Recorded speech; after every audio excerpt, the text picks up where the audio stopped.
What I saw after death was so amazing that it did not fit into any ideas about the otherworldly space. Once there, I realized that even paradise can be shocking.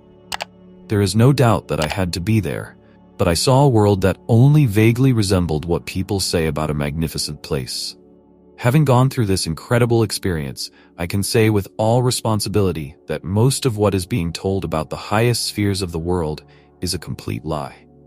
It wasn't like that at all. These words belong to a geologist named Arthur Jensen, who, by the will of fate, had to visit the other world, or rather in those areas of it that people used to call paradise. Arthur Jensen, being a serious scientist, has always ridiculed those who believe in the existence of the soul and in the reality of the afterlife. He rejected any religious ideas as well as esoteric views. Everything changed dramatically when, in August 1932, Arthur Jensen was involved in a car accident that ended in complete cardiac arrest for him. As a result, he experienced a near-death experience, during which he visited the otherworldly space and returned from there with revelations that are breathtaking. This is how he described his unusual experience. When the doctors fixed the time of my death, I felt my soul begin to leave my body. This surprised me, because like any atheist, I did not expect this. According to Arthur Jensen, at the moment when his soul separated from the flesh, he was a little scared. It seemed to him that if he completely lost touch with his body, he would finally die. But despite his fear, he could no longer influence what was happening. Fortunately, nothing tragic happened. My soul, or consciousness in general, my true essence, gradually completely floated out of my body through the top of my head, and I felt like my connection with the flesh was severed. Then Arthur Jensen began to climb up, first over his body, then over the hospital, and then higher and higher, until the earth disappeared from sight. For a brief moment, there was a restructuring of consciousness, as if it was tuning into a new frequency of perception. After that, he saw a new world that was becoming brighter and more real. Then there was another shift in perception, and Arthur Jensen found himself in a beautiful meadow. In the distance, 2 high mountains could be seen, the tops of which were covered with snow, and their slopes were decorated with plants of indescribable beauty. It seemed to Arthur Jensen that there were several tens of kilometers between him and these mountains, but he could see every flower growing on them. After a while, when Arthur's metaphysical vision improved 100 times, he was able to take a closer look at the surrounding landscape. He filled his soul with awe and delight. Then he saw people who, as it seemed to him at the time, were playing something. When they felt his gaze on them, they stopped, and several people from this group came up to Arthur Jensen to greet him. Each of them looked to be more than 20 to 30 years old. Arthur Jensen admitted that he was fascinated by their grace and lightness. One of the strangers informed him that he was in another world. He also talked about some of the amazing abilities possessed by the inhabitants of the otherworldly space. For example, they do not know fatigue, they can read minds, and instantly move wherever they want. But this applies only to those who are in paradise. This is where Arthur Jensen got to. The inhabitants of the otherworld informed him that people wrongly think that paradise is a place of complete carelessness, where they will only enjoy life and do nothing. Such ideas about paradise are inherent only to those who led a meaningless existence in their earthly life. Here's what Arthur Jensen said about it. In the higher spheres of the otherworld, people work a lot, and first of all on themselves, improving their personal spiritual qualities. There they get the opportunity to fully realize their talents and abilities. There is no place for idlers in paradise. Those who expect it to be something like a holiday home are deeply mistaken. Do not think that the higher plane of existence will correspond to your primitive selfish dreams. Everything is arranged there much more wisely than you can imagine. What Arthur Jensen saw around him delighted him. But suddenly, at some point, he felt that he had been here before. Here's how he talked about it himself. Looking at all the splendor of the paradise area, I suddenly felt that this place was familiar to me. I may have been here before. Then I had a sudden epiphany, and I remembered that this was my real home. In my earthly life, I was just a guest, a stranger, longing for my real home. While in paradise, Arthur Jensen understood a lot about the structure of the other world. For example, he realized why this area of being is eternal. This is because all the elements in it do not mix and do not disintegrate, as in earthly life. Each element is held in place of forgiveness and is not destroyed. Staying in paradise, and having already completely abandoned his atheistic views, Arthur Jensen could not help but ask the locals a question about what God looks like. However, to his surprise, no one had ever seen him. But not because God does not exist, but because the Lord is so great that even souls in paradise cannot see the Creator. But all of them, without exception, feel the powerful energy of love, kindness, and wisdom emanating from Him. Arthur Jensen called this energy supervibration. According to him, it comes from God, and with its help, He controls the entire universe and maintains order in it. Moreover, this supervibration permeates everything, which is why they say that the Lord is present in every particle of the universe. While in paradise, Arthur Jensen realized a simple truth. To understand God, you need to be as great as He is. And for this, you need to constantly engage in self-improvement. That's what paradise really exists for, not for souls to indulge in idleness. Paradise is the joy of intense spiritual work that brings a person closer to the Creator. This is how Arthur Jensen himself said about it. Some believe in God, others do not, but when we get into a difficult situation, we start praying as if He exists.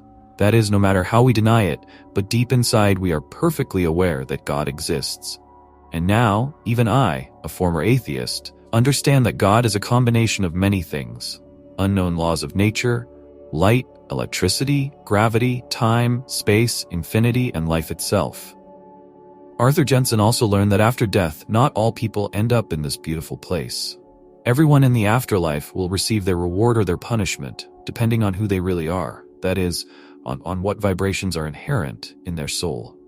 After the end of earthly life, souls are sorted by high and low vibrations. High vibrations indicate that a person performed many good deeds during his lifetime, was selfless and spiritually developed, and low vibrations indicate that a person was engaged exclusively in satisfying his selfish desires. A person in the otherworldly space can live only in those areas that are in tune with his inner vibrations. In another world, like is attracted to like. The higher vibrations will take the soul to heaven, and the lower ones will lead to those places that people call hell. Arthur Jensen told the following about him.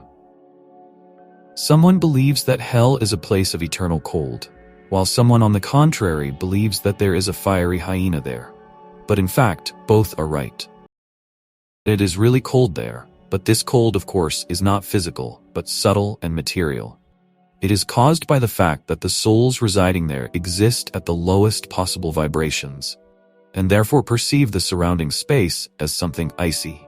Low vibrations are inherent in such mental qualities as hatred, greed, selfishness, schadenfreude, cynicism, indifference, and so on. But on the other hand, these unfortunate souls, even in the other world, retain their habitual earthly desires, which they can no longer satisfy in any way, since there is no coarse matter in the next world. These sinful aspirations create a fire inside the soul, the flame of eternal dissatisfaction. So it turns out that the outside of the soul is icy cold, and inside it is hell. In general, it's all pitch black. Arthur Jensen also noted that such souls need help because they are unable to help themselves. That is why from time to time higher beings descend into these dark regions to show the way to those who are ready to repent of their dark deeds and begin their ascent to the true paradise. During a conversation with his new acquaintances, Arthur Jensen noticed that his mind was becoming clearer and clearer. He realized that there is a purpose in earthly life. And just at that moment, one of his interlocutors informed him that he had to return to earthly life. This caused Arthur Jensen indignation. He did not want to leave this wonderful world at all. He begged to be allowed to stay. But the inhabitants of the otherworldly space were adamant. They said that there was still an important job waiting for him on Earth. One of them added that a time of great confusion would come, and many people would need his spiritual help. And when his work in earthly life is done, he will be able to return to this wonderful world and stay in it forever. After these words, Arthur Jensen felt a tingling sensation and a feeling of compression, and a moment later he woke up in his body. Now, having received this unique experience, he did not hide that he was very glad that he was wrong about the existence of the metaphysical substance of man and the afterlife. Now he has the courage to admit that any atheist, even one who aggressively denies the reality of the spiritual world, in fact, like everyone else, hopes and desires deep inside that life after the cessation of mortal existence will continue at least in some form. No matter how many people, like parrots, say that no one has ever other world, they still continue to be interested in this topic, read relevant books and watch films on the issues of posthumous life. But if they don't believe in another world, then why come back to this topic again and again? This is some kind of strange self-deception. Vincent Hensley became another person who visited the otherworldly space and was returned from there with a special spiritual mission. In 2011, at the age of 60, he had to suffer a clinical death, after which he visited paradise. It all happened like this. Working on his farm in a quiet Swiss town, he was driving a tractor down the mountainside. Suddenly, an insect got into his eye, which caused a short-term loss of vision. Because of this, Vincent lost control, and the tractor rapidly rolled towards a deep cliff. There was no choice. To survive, you had to jump out. He did so, but an out-of-control car caught him and dragged him along, and then Vincent lost consciousness. When he came to himself, he found that he was in heaven. That is, in paradise. This place couldn't be anything else. Here's what he said about it. Once in the sky, I saw a lot of unusual things. For example, figures that could not be attributed to human beings, but I thought I recognized some of them. I felt that they were dear to me, as if they were my relatives, perhaps my parents, who were waiting for me there. But I didn't recognize them outwardly. There were other beings made of light. Their presence was pleasant for me. Then Vincent Hensley saw something coming down to him from above. He called this phenomenon the higher powers. These forces carried good with them, and with their approach, everything around was filled with a bright golden light. These forces exuded power and wisdom. They informed him that he was indeed in paradise, but he still needed to return back to earth. He was instructed by higher powers to witness his experience through words and paintings that he would have to paint. Vincent Hensley was confused because he did not know how to draw at all and had never tried to paint. But one of the voices of the higher powers insisted that he should start painting pictures of another world and show them to the whole world. This task seemed impossible to the farmer, but at the same time almost sacred. He promised to make every effort to fulfill it, but also stressed that the skills required for this are beyond his control.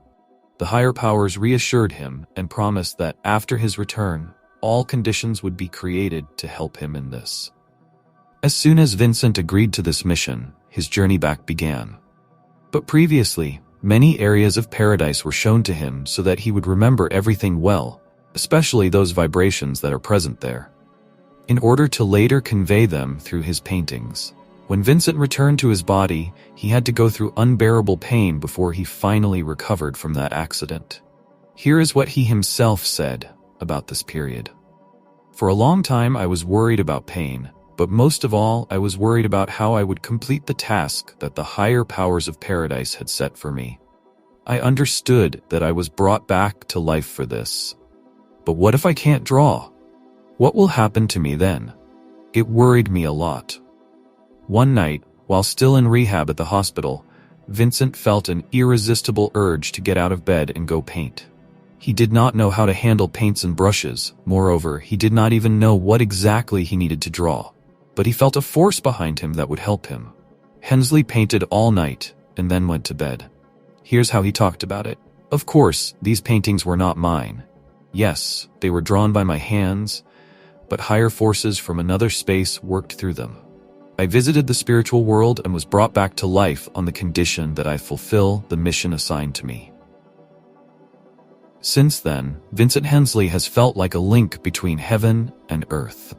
He is happy that, to the best of his ability, he is fulfilling the assignment that was given to him by higher powers. He also wants to say, everyone needs to prepare for life after death, because it exists regardless of whether you believe in it or not. Each of us has our own life task, and we need to make every effort to fulfill it, because it directly affects what happens to us beyond the line of our mortal existence. Dear friends, thank you for watching my video to the end. If you liked it, please like it, and don't forget to subscribe to the channel. It's very important. Thank you, and have a nice day.